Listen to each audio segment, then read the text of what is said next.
Hello friends. So today we are going to learn a continuation part of PHP cookies and sessions. So these are the following learning concepts. First one, that is what is PHP session, and then steps involved in sessions. That is various steps are there. That is starting a session and how the session will be stored. How can you can able to access that session, how to destroy a session, and finally the example for a session. Okay, let's see first of all what is meant by a PHP session. Okay, so when you work with an application, you can open it, do some changes, and then you close it, right? So this much like a session. Okay, and the computer knows who you are, so it knows when you start the application and when you end it. So but on the internet there are one problem, there is one problem that the web server doesn't know who you are or what you do. So because HTTP address doesn't maintain a state, like it is a stateless one, right? So the session variable solve this problem by storing user information to be used across multiple pages, like username and favorite color, etc. like that. By default, a session variable lasts until the user closes the browser.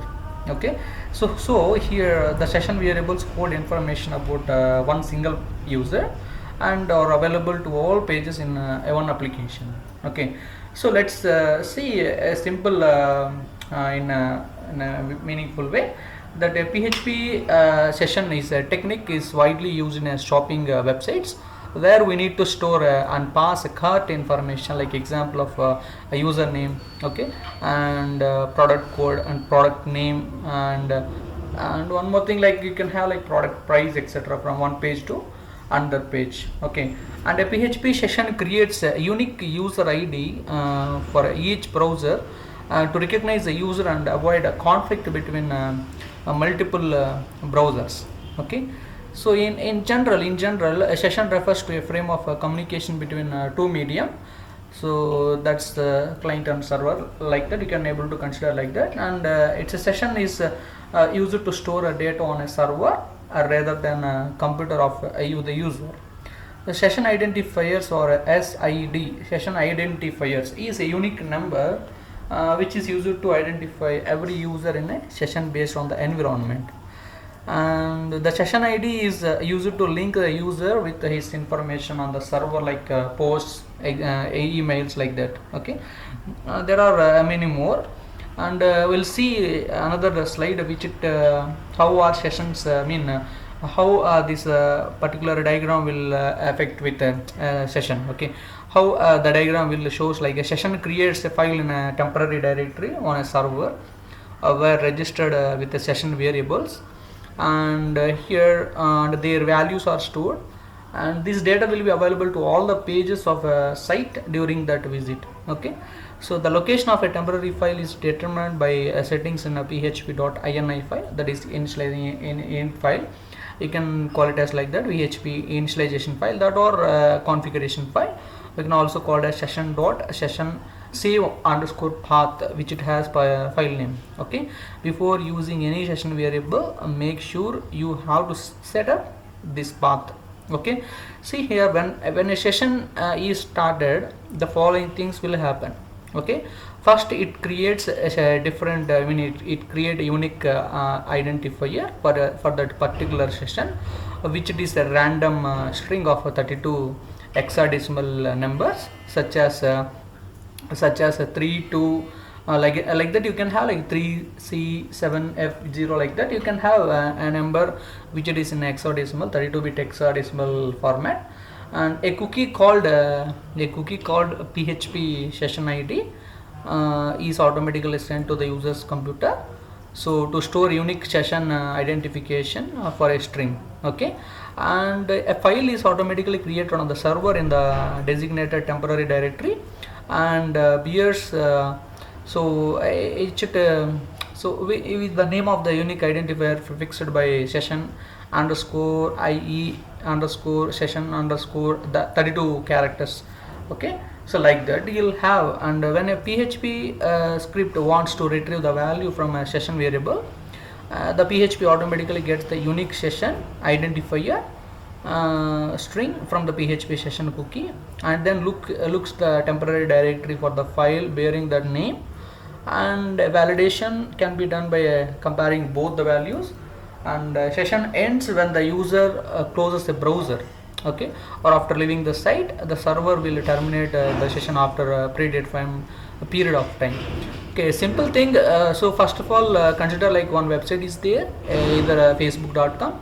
so whenever user is requesting by entering a username and password, he can able to enter into that, and then finally whatever the request is coming from the browser side, that is client part, the request will be sent to the server side part.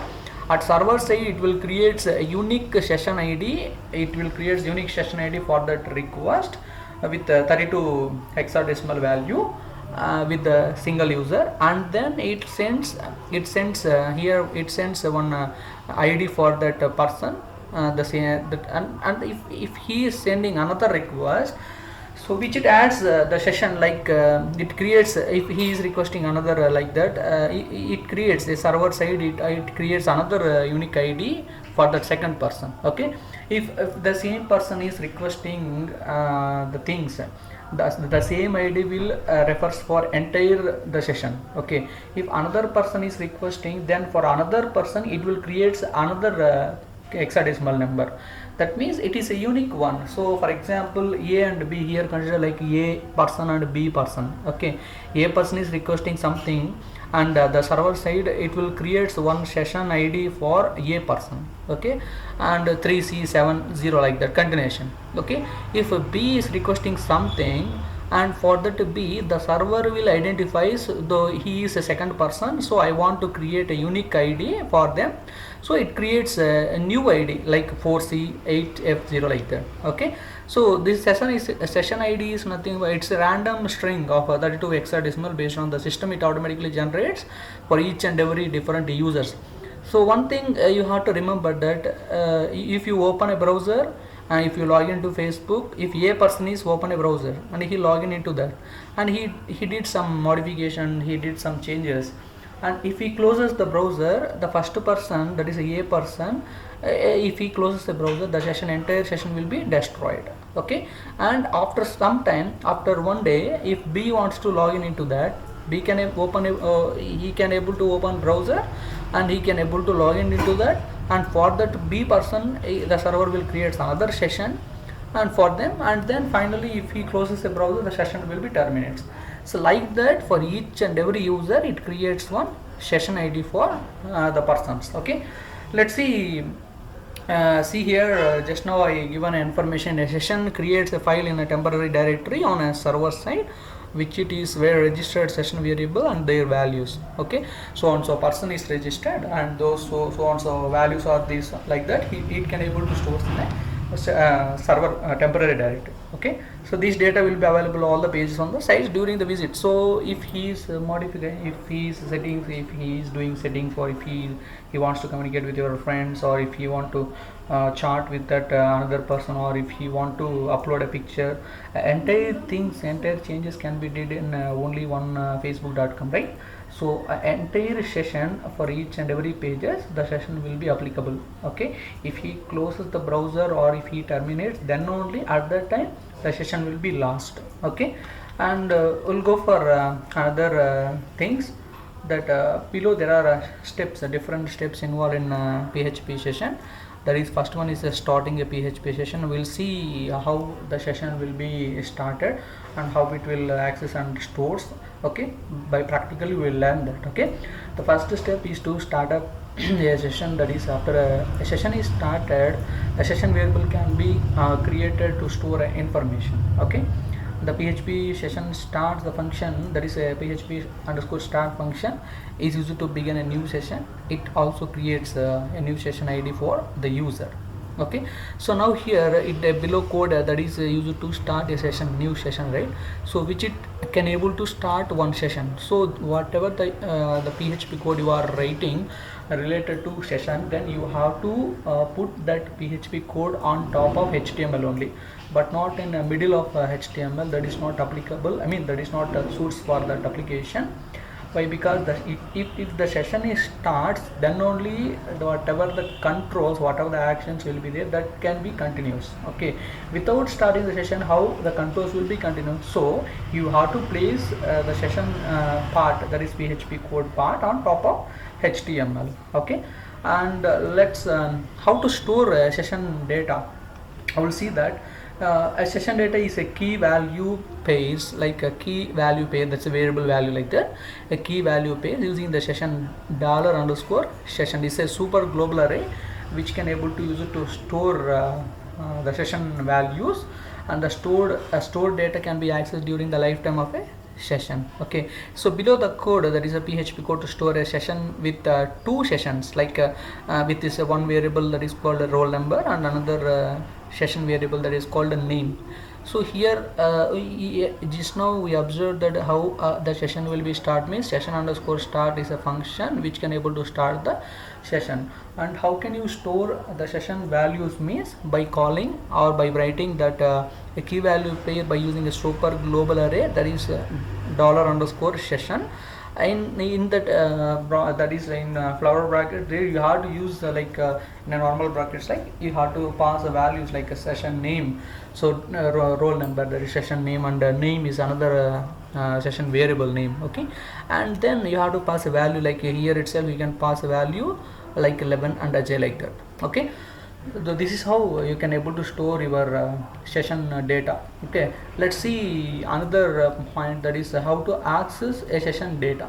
Okay, how to access a session data means here the data can be stored in sessions, can be easily accessed by firstly calling session start. Okay, yes, and then after that then by passing the corresponding key corresponding to the session associative array, the PHP code can able to access session data by using this.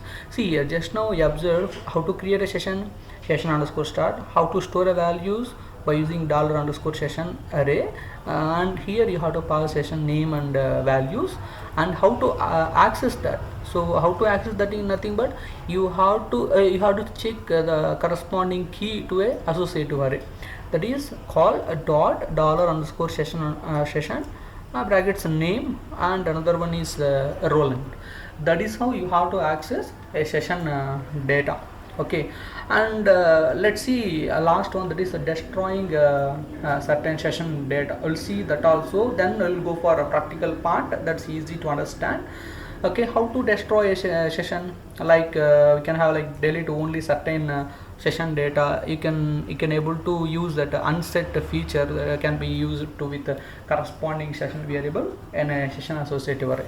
Okay, you can use unset feature which it can able to use, it can able to terminate the session like that. Okay, and the PHP code to unset only the roll number session variable from associative session array, like by passing enter roll number. Okay, so you have to call session name, what is the name, you have to set that, and then you can use unset. Unset is a feature which can able to destroy the certain specific session. Okay, so for example, consider like a person, B person is there. For a person, a server creates one session for A, and if B person wants to log in after some time, then for B person also he can able to get one session ID.